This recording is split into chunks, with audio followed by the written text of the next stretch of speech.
Welcome to Africa, guys. So I make a product that brings back the majesty of the country I grew up in. Growing up in South Africa, we had all these things at our fingertips. We were told about the history of the Zulu people, the history of the Afrikaans people, and then the ultimate goal is to unify that into something that is an amazing history and an amazing life lesson in this world. So I bring that to the table.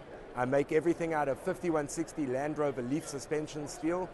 Why I do that is because the steel I get comes from South Africa, so it's physically touched the earth. All the woods I bring in from South Africa because it has to be the purest of pure for me. Everything on the table, other than the knives, are something of a historical, traditional tool or weapon in the Nguni African cultures.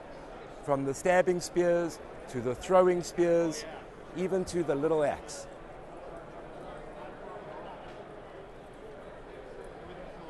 So basically I forge everything, as I said, out of the Land Rover leaf suspension, and I bring in all the African woods, and then I make all the little animals that you see on the tops. And that is my way of creating what I miss most about my home. Most of what I make is a utility knife, basically very simple, straight edge, 90-degree spine. I give the texturing to give it a bit of a feel, pretty much. And then when it comes to the spears, at the end of the day, they are functional weapons, but they are wall art. They're designed to, I'm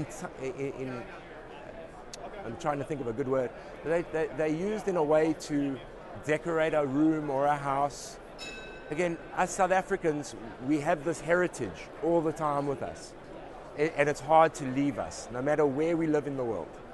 And the best thing we can do is just keep our identities. And that's all this is just an identity. So a spear like that, which is forged solidly out of steel, even the stem is steel, it's just dressed up with different skins, hemp, and some sinew. But ultimately the beauty is something that is tribal, something that is elemental. The history, everything is forged and habit.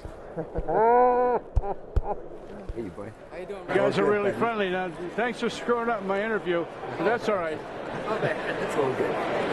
All right. Thanks a lot, Steve. Absolutely. You're right. Pleasure to meet you, man.